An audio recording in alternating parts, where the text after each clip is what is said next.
Yes, good morning बच्चों। Voice आ रही है मेरी सबको?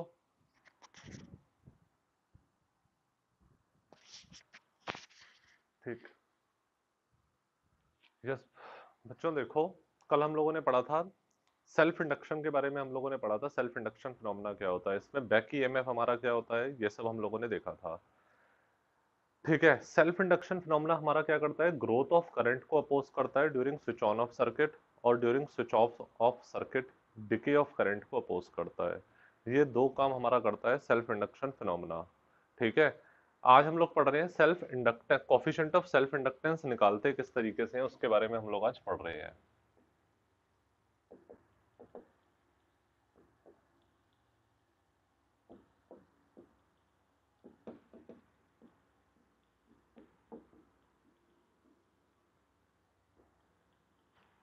देखो, हम लोगों ने सेल्फ इंडक्शन के बारे में पढ़ा था कि जब हमारा स्विच ऑन होता है तो करंट जीरो से मैक्सिमम तक पहुंचता है, तो ग्रो ऑफ करंट अपोज होता है उस टाइम में।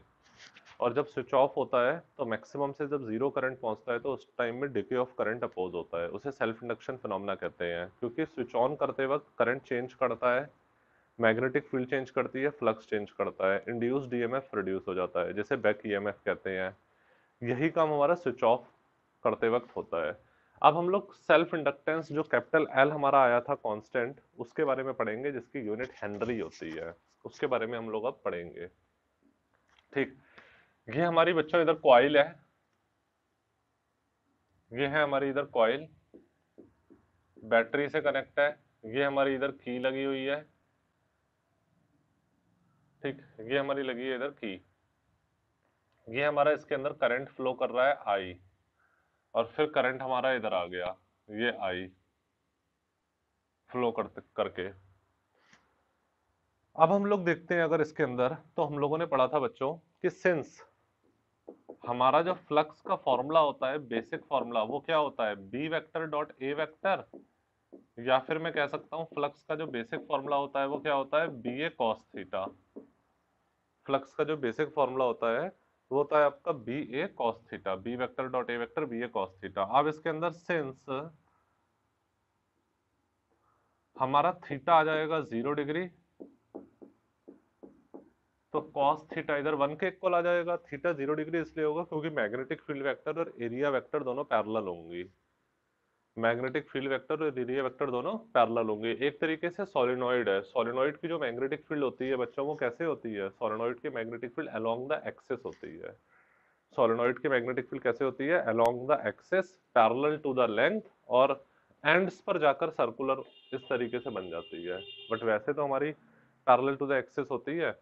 तो इसलिए हमारा एरिया वेक्टर और मैग्नेटिक फील्ड वेक्टर दोनों के बीच में 0 डिग्री एंगल होगा, और cos थीटा 1 के इक्वल आ जाएगा, क्योंकि मैग्नेटिक फील्ड भी ऐसे, एरिया वेक्टर भी ऐसे। तो इसलिए मैग्नेटिक फील्ड वेक्टर और एरिया वेक्टर के बीच में 0 डिग्री एंगल cos थीटा 1 के इक्वल आ जाएगा। ये आपका फ्लक्स हो जाता है। अब देखो, फ्लक्स को हम लोग ऐसे करके लिख सकते हैं, मैग्नेटिक फील्ड को क्या लिख सकते हैं, म्यू नॉट एन आई लिख सकते हैं, म्यू नॉट एन आई। क्योंकि एक तरीके से कॉइल है क्या, ये सोलेनॉइड ही तो है। सोलेनॉइड होता क्या है, जब वायर को ऐसे करके मोड़ देते हैं तो उसी को सोलेनॉइड कह देते हैं। यही तो सोलेनॉइड की है डेफिनेशन। तो हमारा ये सोलेनॉइड है, वायर मुड़ी हुई है। सोलेनॉइड की मैग्नेटिक फील्ड होती है म्यू नॉट एन आई, ये सोलेनॉइड की मैग्नेटिक फील्ड होती है। और इधर आ जाएगा आपका ए। ठीक है, इधर आ जाएगा आपका ए। फाइन, क्योंकि फाई हमारा इधर क्या आ गया है, बी आ गया है, और बी हम सिंस जो बी होता है वो हमारा इधर होता है म्यू नॉट एन आई के इक्वल होता है। ये चीज हमारी इधर आ गई है। ठीक है, अच्छा, ये हमारा फ्लक्स आ गया। अब हम ये भी जानते हैं इधर कि सिंस जो फ्लक्स होता है बच्चों, एक मिनट, फ्लक्स का फॉर्मूला आपका जो होता है, इसको थोड़ा मैं चेंज करके लिख रहा हूँ। फ्लक्स का फॉर्मूला हमारा एनबी है, नंबर ऑफ टर्न्स भी तो इंक्लूड हो जाते हैं। वैसे फ्लक्स का फॉर्मूला हमारा क्या होता है, B vector dot A vector, but number of turns के लिए कैपिटल एन भी इंक्लूड हो जाता है हमारा। कैपिटल एन भी इंक्लूड हो जाता है, तो इधर फ्लक्स का फॉर्मूला क्या आ जाएगा, capital N number of turns के लिए capital N B A cos theta. Theta 0 degree, cos theta 1, तो हमारा फ्लक्स क्या आ जाएगा इधर, एन बी ए। तो फ्लक्स हमारा इधर आ जाएगा एन बी ए आ जाएगा। ठीक है, तो हमारा फ्लक्स इधर एन बी ए के इक्वल आ जाएगा। अब आप देखोगे इधर, तो आप फ्लक्स को क्या कह सकते हो बच्चों, एन बी को लिख दोगे म्यू नॉट एन आई और इधर आ जाएगा आपका ए। ठीक है, ऐसा मैंने इसलिए लिख दिया है क्योंकि magnetic field mu naught N I के इक्वल होती है सोलेनोइड के लिए। ठीक, अब आप ये जानते हो इधर कि सिंस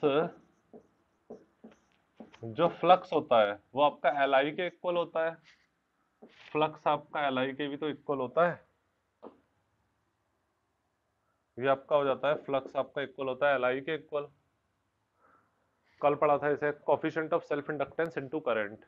ठीक, flux directly proportional to current, proportionality हटाते हैं तो ये कांस्टेंट आ जाता है। फर्स्ट और सेकंड को इक्वेट कर दो, so second is equal to first, second और फर्स्ट को इक्वेट कर दिया, एलएचएस इक्वल आरएचएस को इक्वेट कर दो तो ये आ जाएगा आपका एल आई और इधर आ जाएगा आपका capital N mu naught N I और ए। अब आप जानते हो बच्चों हमारा इधर मैं लिख देता हूं कि सिंस जो कैपिटल एन है वो हमारा क्या है, total number of turns in coil, total number of turns in coil, ये हमारा टोटल नंबर ऑफ टर्न्स है कॉइल के अंदर। और एल क्या है, हमारी लेंथ ऑफ कॉइल है, एल हमारी जो है इधर लेंथ ऑफ कॉइल है। ठीक है, एल हमारी इधर लेंथ ऑफ कॉइल है, ये टोटल नंबर ऑफ टर्न्स है कॉइल के अंदर। और स्मॉल एन क्या है, हमारा नंबर ऑफ टर्न्स पर यूनिट लेंथ है कॉइल में। स्मॉल एन हमारा होता है नंबर ऑफ टर्न्स पर यूनिट लेंथ, पर unit length, number of turns पर यूनिट लेंथ। तो आप स्मॉल एन को ये कह सकते हो कैपिटल एन बाई एल, बेटा कह सकते हो ना, ये स्मॉल एन को क्या कह सकते हो, कैपिटल एन बाई एल कह सकते हो, number of turns upon length, total number of turns divided by total length, तो नंबर ऑफ टर्न्स पर यूनिट लेंथ आ जाएंगे। या फिर इससे आप ये भी कह सकते हो कैपिटल एन को स्मॉल एन इंटू एल कह सकते हो। तो बस यही वाली चीज इधर यूज कर देंगे। सो यहाँ पर आपका आई से आई कट जाएगा तो आपका एल कितना आ जाएगा इधर। ठीक है, कैपिटल एन की जगह मैंने यही पुट कर दिया N L mu naught N A,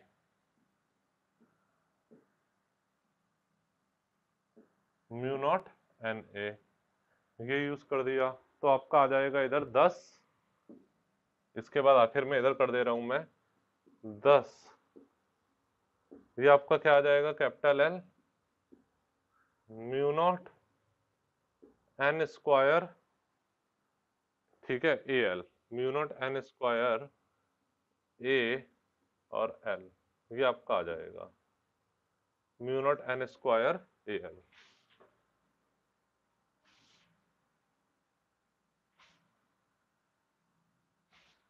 mu naught N square A L, ये आपका इधर फॉर्मूला आ जाता है।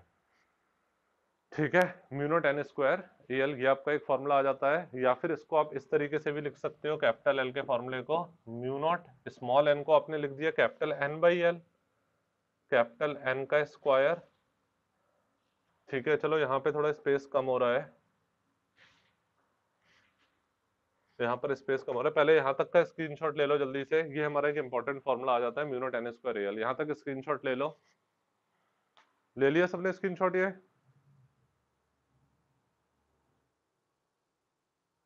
ठीक है, एक बार फिर से समझो बच्चों, सिंपल है ये वाला डेरिवेशन, बहुत इंपॉर्टेंट डेरिवेशन है और इलेक्ट्रोमैग्नेटिक इंडक्शन से आपका कुछ भी डिलीट नहीं हुआ है। ठीक है, और ये बहुत इंपॉर्टेंट डेरिवेशन है जो बोर्ड एग्जाम में आने के सबसे ज्यादा चांसेस होते हैं। तो इसलिए बच्चों देखो, आपका फ्लक्स का फॉर्मूला क्या होता है, B vector dot A vector होता है, और capital N number of turns के लिए capital N number of turns आगे मल्टीप्लाई हो जाता है। ठीक है, सिंगल टर्न के लिए डॉट प्रोडक्ट की फॉर्म में लिख देते हैं बी ए कॉस थीटा, और फिर वरना capital N number of turns है तो N B A cos theta, theta 0 degree cos theta 1, क्योंकि बी वेक्टर ए वेक्टर दोनों पैरेलल होंगी तो फाई आपका एन बी ए के इक्वल आ जाता है। फाई आपका क्या आ जाता है, एन मैग्नेटिक फील्ड, हम लोगों ने magnetic field due to solenoid ampere circuital law की एप्लीकेशन में पढ़ा था, तो magnetic field due to solenoid हमारी म्यू नॉट एन आई और ए, ये आ जाता है फर्स्ट इक्वेशन। अब सेकंड इक्वेशन हमारी क्या होती है, phi equal to L I, second और फर्स्ट को इक्वेट कर दो, एलएचएस इक्वल तो आरएचएस को इक्वेट कर दिया एल आई, ये आ जाएगा आपका कैपिटल एन, ये आ जाएगा म्यू नॉट एन आई ए। ठीक है, अब आई से आई कट जाता है तो हमारा एल इधर क्या आ जाता है, म्यू नॉट एन ए, और कैपिटल एन की जगह मैंने ये लिख दिया नंबर ऑफ टर्न्स पर यूनिट लेंथ इनटू लेंथ, तो mu naught N square A L, ये हमारा सेल्फ इंडक्टेंस का फॉर्मूला आ जाता है, जो बहुत ही ज्यादा इंपॉर्टेंट फॉर्मूला है। ठीक, और एक फॉर्मूला इसका ये भी होता है, कई बार बोर्ड में इस फॉर्म में आ जाता है तो बच्चे लोग नहीं कर पाते हैं। ठीक है, एग्जाम में इस फॉर्म में भी पूछ लिया जाता है। तो अब मैं कैपिटल एन की फॉर्म में, तो स्मॉल एन को मैंने ये लिख दिया mu naught capital N, small N क्या है, कैपिटल एन बाई एल, तो कैपिटल एन का स्क्वायर बाई एल स्क्वायर और एरिया इनटू लेंथ, तो कैपिटल एन को मैंने क्या लिख दिया, म्यू नॉट, ठीक, capital N square A by L, small N को लिख दिया कैपिटल एन का square upon L square A L, तो इधर आ जाएगा म्यू नॉट कैपिटल एन का square A by L. Small N के टर्म्स में नंबर ऑफ टर्न्स पर यूनिट लेंथ के टर्म्स में ये वाला फॉर्मूला, और total number of turns capital N के टर्म्स में ये वाला फॉर्मूला। ठीक है, mu naught N square A L या फिर म्यू नॉट कैपिटल एन का स्क्वायर ए बाई एल, ये दो फॉर्मूले होते हैं सेल्फ इंडक्टेंस के। इसका एक बार फिर से स्क्रीनशॉट ले लो। ले लिया सबने स्क्रीनशॉट?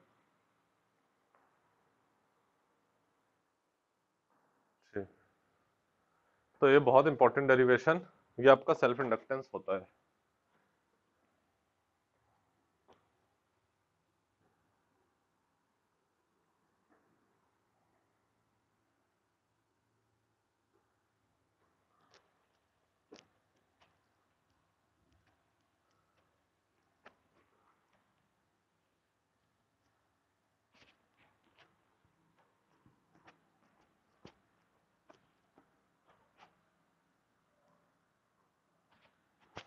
इसके बाद हमारा नेक्स्ट है, ये भी बहुत इंपॉर्टेंट, म्यूचुअल इंडक्शन।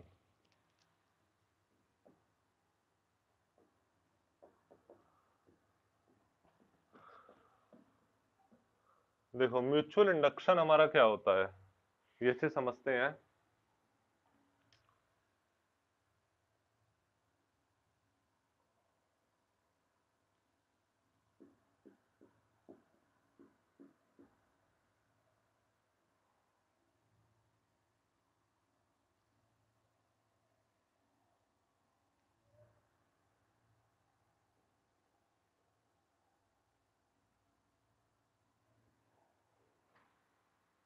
ठीक, ये बच्चों हमारे इधर दो कॉइल्स मैंने बना दी हैं, ये मैंने इधर बना दी हैं दो कॉइल्स।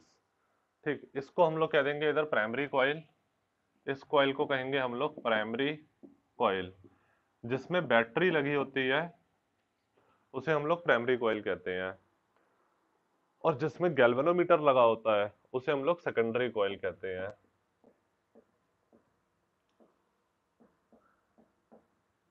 ठीक है, ये हमारा होता है जिसमें हमारी इधर बैटरी लगी होती है उसे तो हम लोग कह देते हैं प्राइमरी कॉइल, बैटरी की लगी है जिसमें हमारा गैल्वेनोमीटर लगा है उसे सेकेंडरी कॉइल कह देते हैं। तो अब इसके अंदर भी वही फिनोमेना हो रहा है, इसके अंदर हो ये रहा है बच्चों, म्यूचुअल, म्यूचुअल का मतलब पड़ोसी, म्यूचुअल इंडक्शन का मतलब हुआ पड़ोसी में जो इंडक्शन हो रहा है, पड़ोसी में, पड़ोसी वाली कॉइल में, नेबरिंग कॉइल में जो temporary current, temporary EMF produce हो रहा है।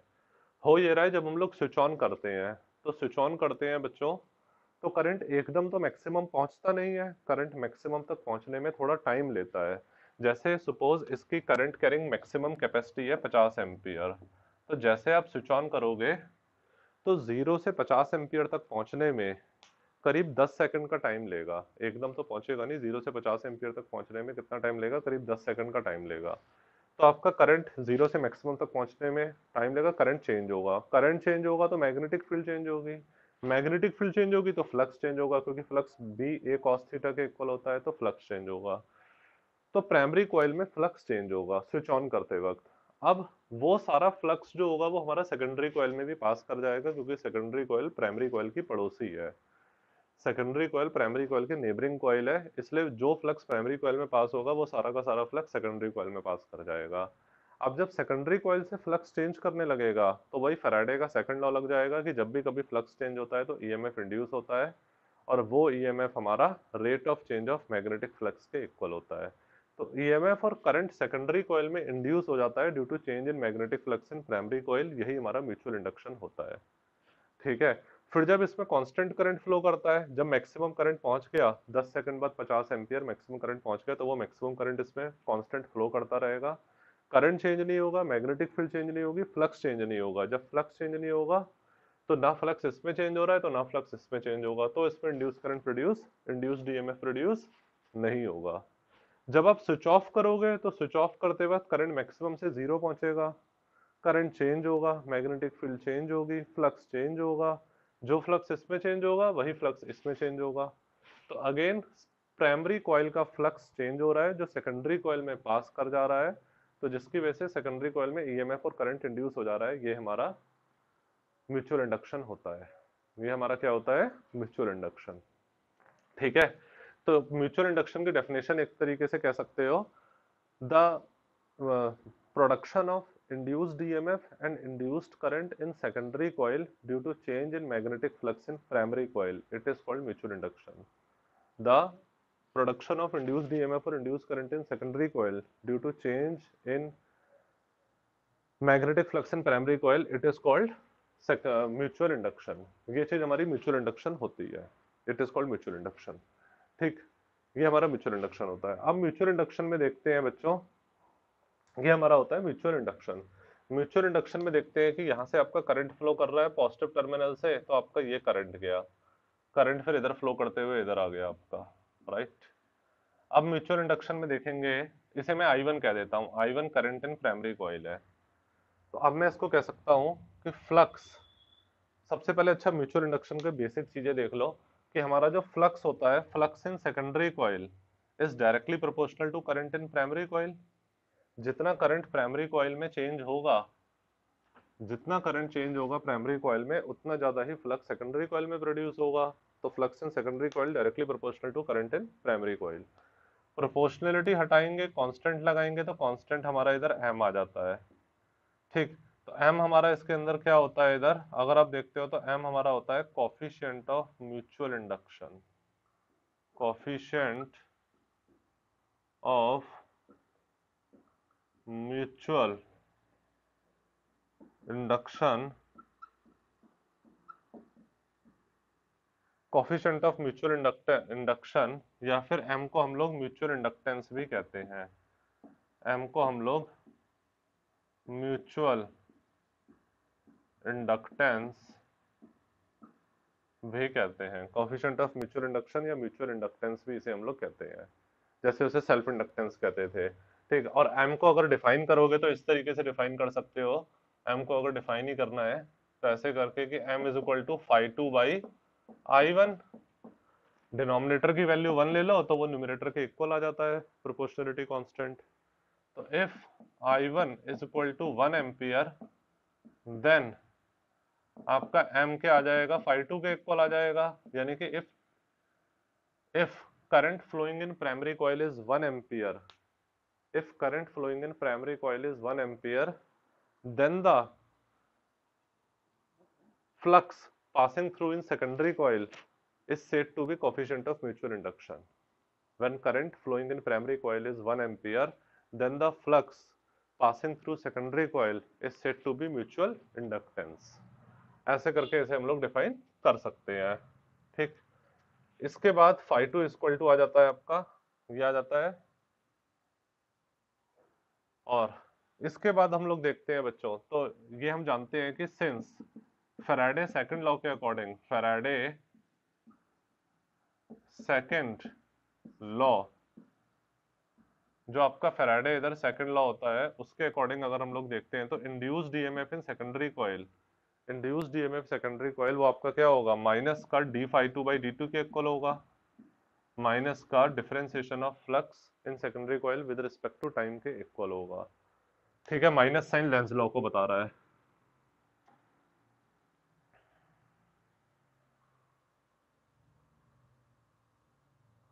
माइनस साइन आपका बता रहा है लेंज लॉ को, तो आपका इंड्यूस्ड ईएमएफ सेकेंडरी कॉइल क्या होगा, माइनस का rate of change of flux in secondary coil के इक्वल होगा। अब इधर देखोगे तो E2 आपका क्या आ जाएगा फिर, माइनस का d बाई डी2 dt, और फाई टू की जगह एम आई वन इधर पुट कर देंगे, फाई टू की जगह इधर क्या पुट कर देंगे, एम आई वन पुट कर देंगे। तो ई टू इक्वल टू क्या आ जाएगा, माइनस का एम, ये मैंने इधर फर्स्ट इक्वेशन यूज कर दी है ना, यूजिंग फर्स्ट इधर लिख देता हूं, यूजिंग फर्स्ट। तो M I one phi two की जगह पुट कर दिया, एम को बाहर लिख दिया तो इधर आ जाएगा आपका D I one by D T, D I one by D T, minus का एम बाहर, और इधर आ जाएगा differentiation current in primary coil with respect to time. ये आपका इधर फॉर्मूला एक इंपॉर्टेंट आ जाता है। अब आप इससे देखते हो तो एम को कैसे डिफाइन कर सकते हो, तो एम को कह सकते हो आप क्या, माइनस का ई टू और अपॉन में D I one by D T, ऐसे करके कह सकते हो। एम प्रोपोर्शनलिटी कांस्टेंट बाहर आ गया तो ये आ जाएगा differentiation of current in primary coil with respect to time. तो एम क्या आ जाएगा आपका, माइनस का ई टू और अपॉन में D I one by D T. अब आप इसे कह सकते हो कि if D I one by D T is equal to 1 ampere second inverse, ठीक है, if D I one by D T equal to 1 ampere second inverse, मतलब rate of change of current in primary coil is 1 ampere second inverse, rate of change of current in primary coil is unity, then आपका जो m होगा वो कितना आ जाएगा, minus का E2 के इक्वल आ जाएगा, माइनस साइन लेंस लॉ को बता रहा है। तो जो हमारा ईएमएफ इंड्यूस होता है सेकेंडरी कॉइल में वही कोफिशिएंट ऑफ म्यूचुअल इंडक्शन होता है, ठीक है। तो m को कैसे डिफाइन करोगे, m is the EMF induced in secondary coil when rate of change of current in primary coil is unity. When rate of change of current in primary coil is unity, then the EMF induced in secondary coil is said to be mutual inductance. ठीक है, then the EMF induced in secondary is said to be mutual inductance. Said to be mutual inductance. ये आपका हो जाता है बच्चों coefficient of mutual inductance का एक फॉर्मूला। ध्यान रखना इस चीज को, एक बार मैं फिर से बता रहा हूँ। जैसे इसको आप कह सकते हो ना, ये आपकी प्राइमरी कॉइल है जिसके अंदर हमारा बैटरी लगी हुई है, कॉइल की लगी हुई है। ये गैल्वेनोमीटर जिसके अंदर लगा है वो सेकेंडरी कॉइल है। तो flux in secondary coil directly proportional to current in primary coil, तो एम आई वन, ये एक फॉर्मूला आ गया। फैराडे का सेकंड लॉ लगा दिया, E two equal to minus का D phi two by D T, phi two की जगह यही वाली चीज पुट कर दी, तो m आपका ये आ जाता है, rate of change of current in primary coil is unity, then EMF induced in secondary coil is said to be mutual inductance.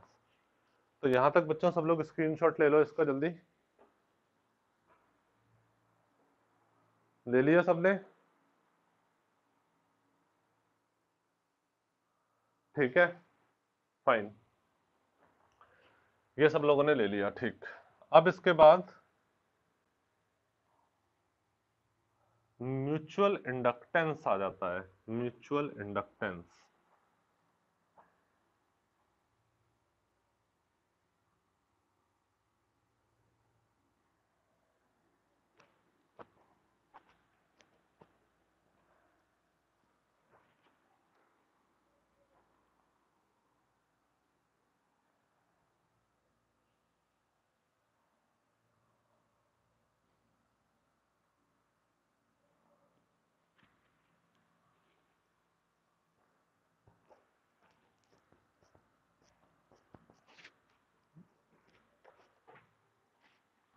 देखो अभी तो हम लोगों ने फिनोमेना पढ़ा था म्यूचुअल इंडक्शन का, और फिनोमेना म्यूचुअल इंडक्शन का पढ़ने के बाद हम लोगों ने म्यूचुअल इंडक्टेंस को एक बेसिकली फैराडे के सेकंड लॉ का यूज करके डिफाइन कर दिया था। अब हम लोग म्यूचुअल इंडक्टेंस का कंप्लीट डेरिवेशन फॉर्मूला निकालेंगे जैसे सेल्फ इंडक्टेंस का निकाला था। तो म्यूचुअल इंडक्टेंस ये हमारा होता क्या है, देखो ये प्राइमरी कॉइल है, सेकेंडरी कॉइल। अगर एग्जाम में आप ये वाला डायग्राम बना दो तब भी सही है, और जबकि कुछ बुक्स में ऐसा भी डायग्राम बना हुआ है, इसलिए मैं दोनों डायग्राम बना दे रहा हूँ, वरना आप कहोगे बुक में तो बहुत वैसा बना हुआ है। तो एबीसी एसएल अरोड़ा बुक में ऐसा भी डायग्राम बना रखा है।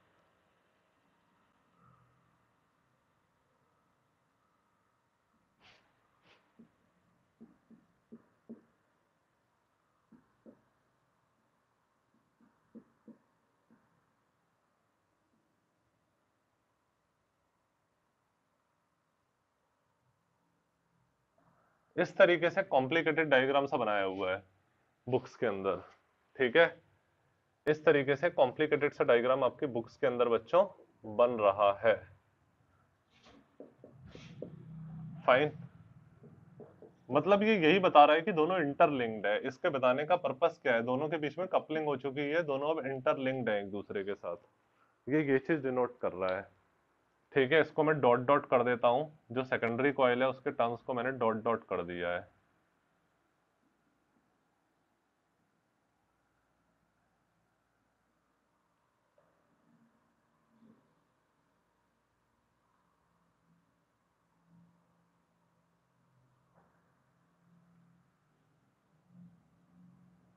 ठीक, ये मेरी सेकेंडरी कॉइल है जो डॉट डॉट है, ये मेरी प्राइमरी कॉइल है।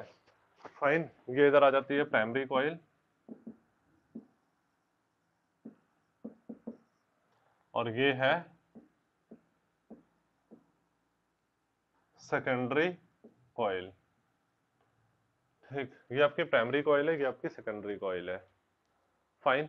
अब आप देखते हो बच्चों, तो हो अब इसके अंदर हमारा क्या होगा, देखो बहुत ध्यान से समझना, ये थोड़ा सा कॉम्प्लिकेटेड डेरिवेशन है और बहुत ज्यादा इंपॉर्टेंट है, जिसके चांसेस आपके हर साल बोर्ड एग्जाम में आने के बहुत ज्यादा होते हैं बच्चों। बोर्ड एग्जाम में बहुत बार ये रिपीटेड है, करीब 5 साल के पेपर, 10 साल के पेपर में देखोगे तो करीब 6 बार आया होगा ये।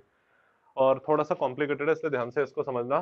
देखो इस डेरिवेशन में हमारा क्या हो रहा है, सबसे पहले बच्चों देखते हैं हम लोग, ये प्राइमरी कॉइल है हमारी, ये सेकेंडरी कॉइल है। तो हम लोग ये जानते हैं कि फ्लक्स जो हमारा सेकेंडरी कॉइल में होगा, जो हमारा बच्चों फ्लक्स होगा सेकेंडरी कॉइल में, वो हमारा क्या होगा, फ्लक्स का फॉर्मूला हमारा क्या होता है, N2 B1 और A वेक्टर, B1 वेक्टर और A vector.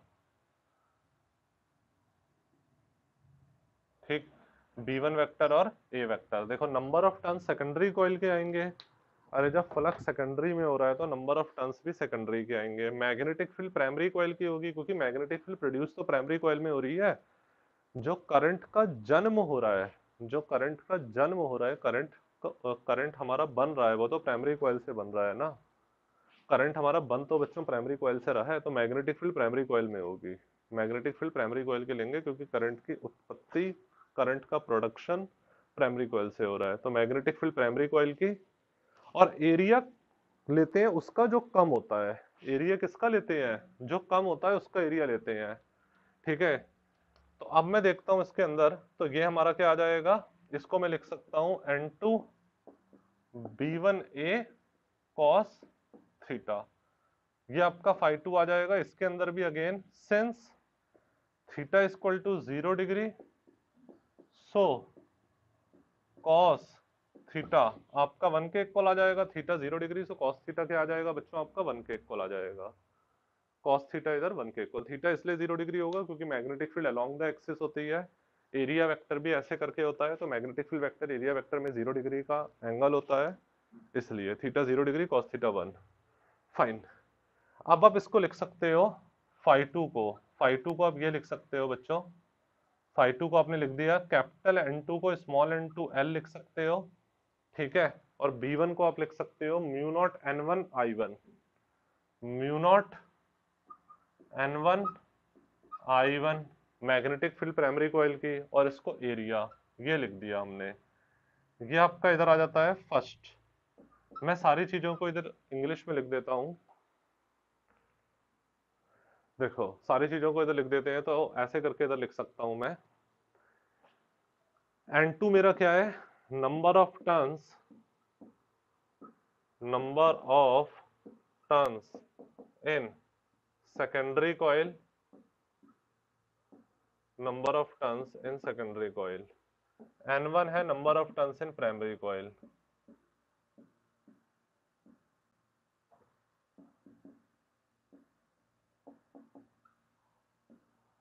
Number of turns in primary coil.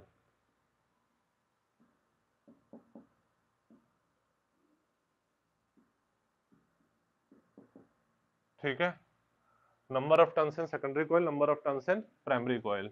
N1 हमारा है इसके अंदर, N1 ये इधर आ जाता है हमारा नंबर ऑफ टर्न्स पर unit length,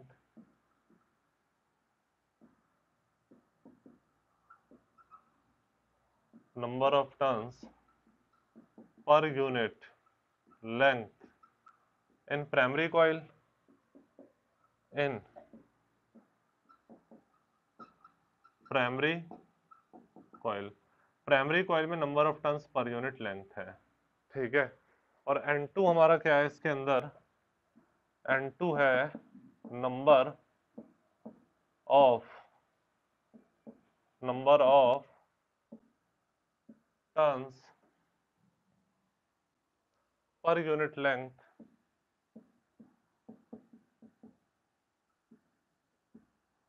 in secondary coil.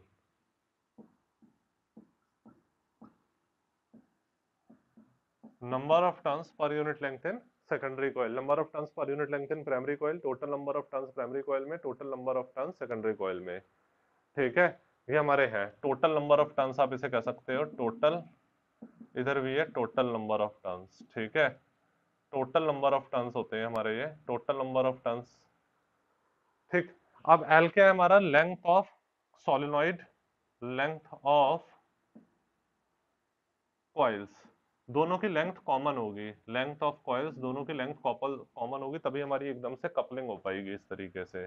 और कैपिटल ए हमारा एरिया ऑफ स्मॉलर कॉइल है, प्राइमरी और सेकेंडरी कॉइल में जिसका भी स्मॉलर एरिया होगा उसको लेते हैं, क्योंकि तभी हमारा मैग्नेटिक फ्लक्स उसी एरिया के अक्रॉस ही पास हो सकता है, मैग्नेटिक फ्लक्स उसी एरिया के अक्रॉस ही पास हो सकता है, तो इसलिए एरिया ऑफ स्मॉलर कॉइल, ये हमारा आ जाएगा area of smaller coil, area of smaller coil, ठीक है। इतनी चीज मैंने इसको लिख दी है, ठीक। और B1 हमारी आ जाएगी magnetic field of, magnetic field due to primary coil, magnetic field due to primary coil, magnetic field due to primary coil, primary coil जो मैग्नेटिक फील्ड प्रोड्यूस करती है वो B1 आ जाता है। यहां तक आती है बच्चों, सबको बात समझ में? इसका स्क्रीनशॉट ले लो जल्दी से, ले लिया सबने स्क्रीनशॉट? ले लिया सबने स्क्रीनशॉट? ठीक है। तो देखो बच्चों, सारी चीजें इधर इंग्लिश में मैंने लिख दी हैं, फाइन। देखो तो फ्लक्स हमारा सेकेंडरी कॉइल में क्या आएगा, जो नंबर ऑफ टर्न्स होंगे सेकेंडरी के अंदर, और फिर मैग्नेटिक फील्ड प्राइमरी कॉइल, क्योंकि करंट का जन्म तो हमारा प्राइमरी कॉइल से हो रहा है ना, तो मैग्नेटिक फील्ड इन प्राइमरी कॉइल इनटू जो एरिया ऑफ स्मॉलर कॉइल, क्योंकि उसी एरिया के अक्रॉस ही हमारा मैग्नेटिक फ्लक्स पास हो सकता है, ठीक है। तो ये आ जाएगा आपका, इतना आ जाएगा, फाइन। इसका स्क्रीनशॉट सब लोग ले चुके हो, ठीक। अब आप जानते हो बच्चों, ये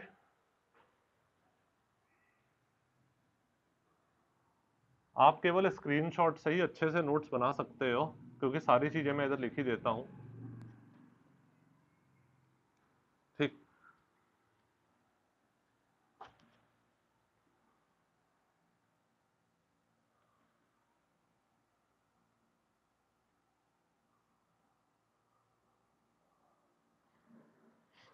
यस, देखो तो आपको ये आ जाएगा, इसको मैंने कैसे करके लिखा है मैं इधर ब्रैकेट में लिख देता हूँ, इसको मैंने लिखा कैसे, क्योंकि B1 जो होता है वो आपका म्यू नॉट N1 I1 के इक्वल होगा, म्यू नॉट N1 I1 के इक्वल होगा, मैग्नेटिक फील्ड जो प्राइमरी कॉइल में होगी वो क्या होगी, mu naught number of turns पर unit length in primary into current in primary.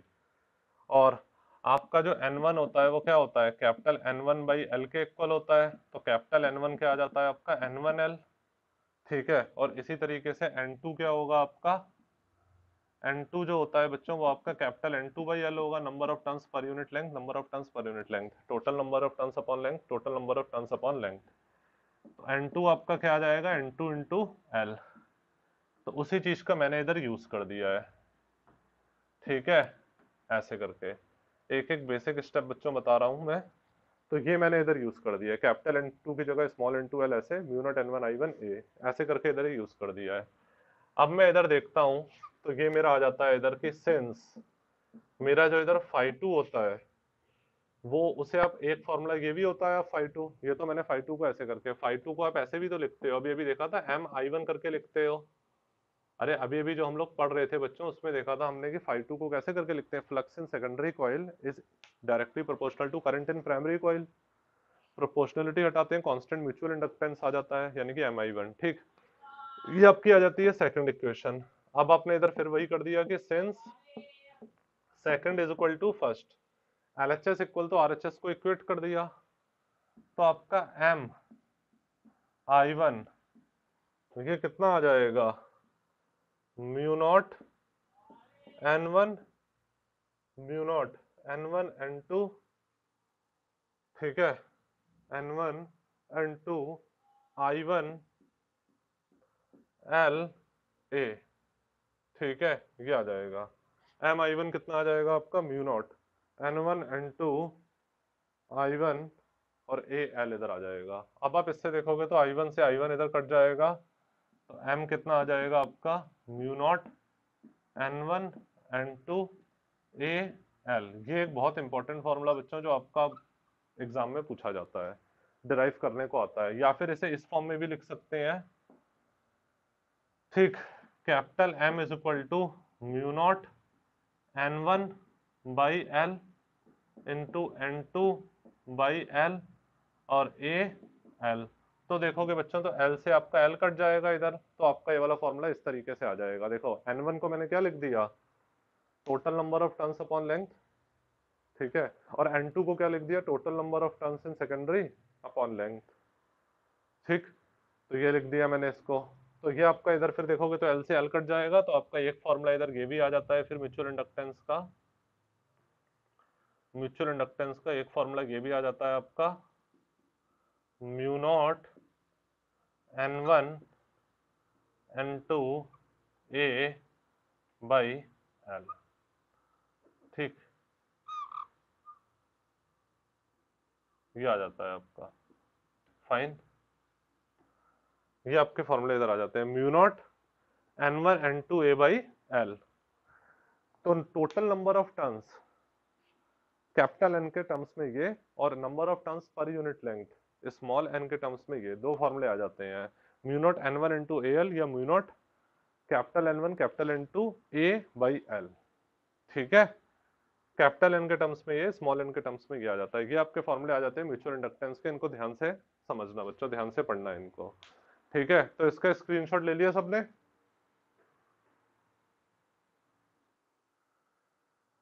ठीक, ठीक, इसका सब लोगों ने स्क्रीनशॉट ले लिया, फाइन।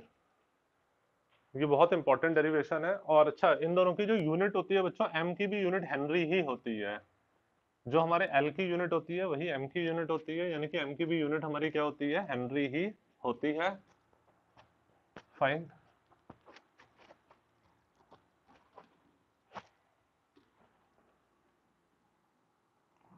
देखो जो SI unit of mutual inductance होती है, SI unit of mutual inductance, वो हमारी क्या आ जाती है, हेनरी। और आप जानते हो फाई टू इक्वल टू क्या है आपका, एम आई वन है, तो एम को आप क्या कह सकते हो, phi two by I one, यानी कि आप क्या कह सकते हो, वन हेनरी को क्या कह सकते हो, वन हेनरी को कह सकते हो वन वेबर एम्पियर इनवर्स। इस तरीके से आप कह सकते हो, वन हेनरी को क्या कह सकते हो, वन वेबर लिख दिया, अपॉन में एम्पियर तो एम्पियर इनवर्स। वैसे ही ये सारा का सारा पूरा ये फॉर्मूला, ठीक है। तो बस एक जरा सा क्वेश्चन करते हैं, एक बहुत ये कॉन्सेप्चुअल छोटे छोटे क्वेश्चन आपको हर बुक में मिल जाएंगे। जैसे बच्चों ये आपका एक क्वेश्चन है कि ये एक मैग्नेट है हमारी, ठीक, ये एक मैग्नेट है, मैग्नेट का इधर आ जाता है ये नॉर्थ पोल, और इधर आ जाता है मैग्नेट का साउथ पोल। मैग्नेट हमारी ये कॉइल पे गिर रही है, तो क्या ये same acceleration due to gravity के साथ गिरेगी, मैग्नेट हमारी ये कॉइल पर गिर रही है, तो क्या magnet same acceleration due to gravity के साथ गिरेगी। ये कॉइल हमारी इस तरीके से है, कॉइल कैसे कर है, इस तरीके से कॉइल रखी है, ऐसे नहीं रखी है, कॉइल कैसे रखी है, इस तरीके से कॉइल ऐसे करके रखी हुई है, मैग्नेट ऐसे करके इसके ऊपर ऐसे करके गिर रही है। तो हमें बताना है कि same acceleration due to gravity के साथ गिरेगी, ठीक। तो इसका आंसर क्या होगा, कोई बताएगा, इसका आंसर होगा नो। उसका रीजन ये है क्योंकि बच्चों जब ये मैग्नेट हमारी गिरेगी तो मैग्नेटिक फील्ड लाइंस हमारी निकलती है नॉर्थ पोल से अवे, मैग्नेटिक फील्ड लाइंस की संख्या बढ़ेगी तो मैग्नेटिक फ्लक्स चेंज होगा, मैग्नेटिक फ्लक्स चेंज होगा तो इसमें ईएमएफ और करंट इंड्यूस हो जाएगा। जो ईएमएफ और करंट इंड्यूस होगा वो अपने कॉज ऑफ प्रोडक्शन को अपोज करेगा लेंज लॉ की वजह से। कॉज ऑफ प्रोडक्शन क्या होता है उसका, उसका कॉज ऑफ प्रोडक्शन क्या है, इसका पास आना, तो इधर ऊपर साइड में हमारी नॉर्थ पोलैरिटी डेवलप हो जाएगी। जब ये मैग्नेट ऐसे गिरेगी, मैग्नेट में इधर नॉर्थ है, तो इस साइड हमारी क्या डेवलप हो जाएगी, नॉर्थ पोलैरिटी डेवलप हो जाएगी। तो नॉर्थ नॉर्थ रिपल्शन करेगा, तो ये मैग्नेट हमारी एक्सीलरेशन ड्यू टू ग्रेविटी से कम गिरेगी। 9.8 मीटर पर सेकंड स्क्वायर कम से कम एक्सीलरेशन से ही गिरेगी लेंस लॉ की वजह से। आई बात समझ में? ये यहां तक आती है बात समझ में सबको? धमिका ठीक है? तो ठीक बच्चों, स्क्रीनशॉट ले लिया ना सबने इसका?